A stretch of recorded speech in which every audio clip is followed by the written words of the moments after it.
everything started around 3 years ago, maybe a bit more.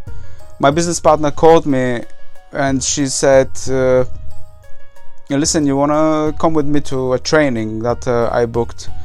I have the chance to bring one more person for free, so if you're interested. I said, yeah, of course, I want to learn new things all the time, you know that. So what's the training about? She said it's about properties and how you can actually invest in properties, make money.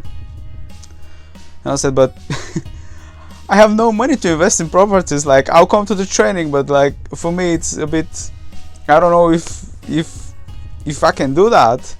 She said, you come to the training and we'll figure out everything else later. Let's see what is what. So we went there, we spent 3 days, I think it was Friday, Saturday and Sunday, 3 days training, and that training changed the whole perspective of my life. I realized that properties are actually the one thing in the world that you can keep your money safe. No matter how much money is it, you can put this money in the property and your money is safe. Apparently there are so many strategies that you can use to invest in properties, to create wealth, to become rich, and all the other sweet words. However, those that impressed me the most are service accommodation and deal packaging. Deal packaging is something that is very related to me as a salesperson. You are the middleman between those who look for deals and those who has the deals. So you're the middleman. That's what you do. You find good deals, you proper package them, you prepare those deals to be ready for investment from people that don't want to get involved.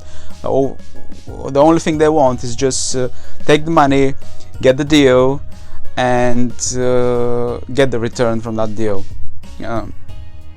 That's the one. And the second one is service accommodation. Service accommodation impressed me with one main thing, that you can actually, it's similar to buy to let.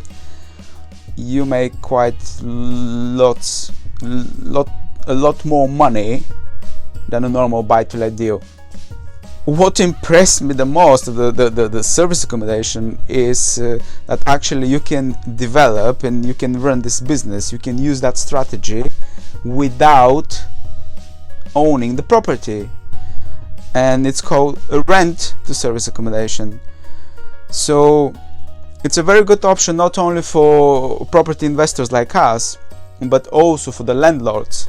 Many landlords don't realize that actually having their properties on a normal buy to let strategy is a good option, but also has their own risk, and it's not that profitable as the service accommodation could be. So after this training, I spent some time doing other trainings, meeting other people, being part of the property investors community and so on. And I learned more and more, and I keep learning every day more and more.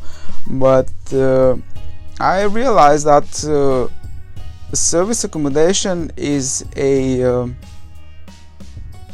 ultimate strategy to create a quick cash flow, especially the one that is rent to service accommodation. You don't own the property. You rent the property from the owners and use it for your service accommodation business. It's absolutely legal. Some people say, but especially the agents, they say, oh, but isn't that a subletting? Isn't that illegal subletting and whatsoever? And the answer is no, that is not illegal subletting. The only thing is the landlord, the owner of the property, has to be aware of the situation. They need to know that you are going to run a business from their property. The second thing is the paperwork needs to allow running a business in the premises. sometimes some of the properties that are under a mortgage has no allowance to be used as a service accommodation. However, that could be changed. When I got deeper into the process and into the strategy, I actually realized, wow, like why is not used like so much? Why many landlords don't do it themselves? Why they just try to and do just a normal buy-to-let? And about how many, like 2 years ago, we started our own service accommodation business, like exactly just before the COVID hit, and it was a real deal. It was a real deal. It was very challenging. It was hard at the beginning to handle all the bookings and to make sure that there is no bookings at the same time from the different online travel agents, different websites, and so on. Then basically we were learning on the go. So it's one thing to get into the room and learn the business just from the people telling you what to do, how to do, making notes, and it's completely different when you actually get some properties, stage them to the high standards, and run them as a real business, as a service accommodation, but having guests and etc. So it was hard, but also very rewarding. It was very rewarding, and yeah, that's like for the last 2 years that was something that absolutely changed my life perspective. I realized, I understood that property is the only thing that you can put your money and be safe and be sure that you're not gonna lose a dime of the money unless you sell the property, of course. Even if it's a rental one, like on a rental basis, it's even sweeter because you don't have to have lots of money to start doing it. Some people say like you can start your service accommodation business just by using your credit card. You get 5-10 grand in your credit card, and that's more than enough to pay the initial cost to start and running your own service accommodation. Another strategy that is taking our attention at the moment is also house of multiple occupations, so the so-called HMOs.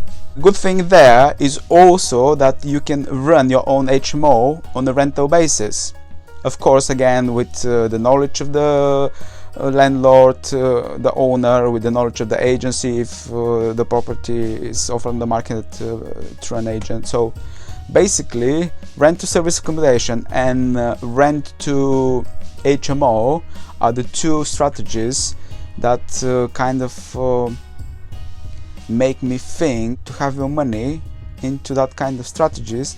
If you want a quick cash flow, then you can recycle this money, and everything what you earn from these two strategies you can put aside and you can invest into buying your own properties and run them as service accommodations or HMOs. Or if you want to even expand aggressively, you can use the cash flow from these strategies to get more and more rental service accommodations or HMOs to create even higher cash flow. But yeah, properties changed my perspective for life ahead. It's something that I never knew. Like up until that time, I had never known that you actually can start your own business just with your credit card and basically invest and make money from properties. It's huge for me. It's like it was mind-blowing, and every single time when I talk about that to my friends and family members, relatives, like what we do and how we do it, they're like, wow, like, are you for real? So yes, I am. Like it's something that I don't know, for me it was like a secret that has been well kept, just for the people that actually know what it's everything about, and they try and keep it for themselves. Later on I realized that's not true, because of the community that the property community I'm a member of. It's a very open, shared community, so people learn from each other, and they help each other, they support each other, they share the same marketplace, and that's truly amazing. It's a small community of like-minded people that actually learn and grow together. And I've been to many different businesses, but I've never seen a business where all the operators on the market, competitors, they work together, they help each other, they learn from each other, they share the customers, they send customers to each other, they help get bookings to each other. Like, it's unbelievable. And why is that? What's different? What's this marketplace different from the other marketplaces? What makes it different? It's a change. It's an absolutely life change for me, and definitely I'm gonna keep going with that. We have some good intentions and some good plans that we've been working on, and it's a way to grow for us. It's a opportunity that doesn't come like every day. It's just because it's there all the time. So as soon as you start, that's better. I've met so many young people like myself in their 30s and 40s, and being stuck in the rat race, doing the job from 9 to 5, and hating that place, and hating doing what they're doing, etc. And at some point they just said, you know what, enough is enough.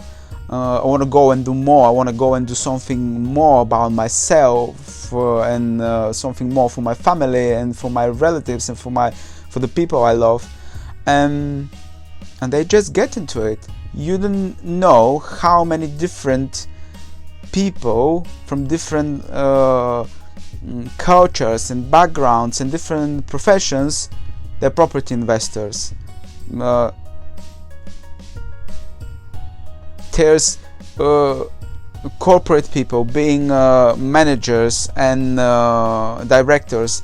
There is just normal warehouse workers, doctors, nurses, retail people, and factory workers, and all over the country there is different type of property investors coming from different backgrounds.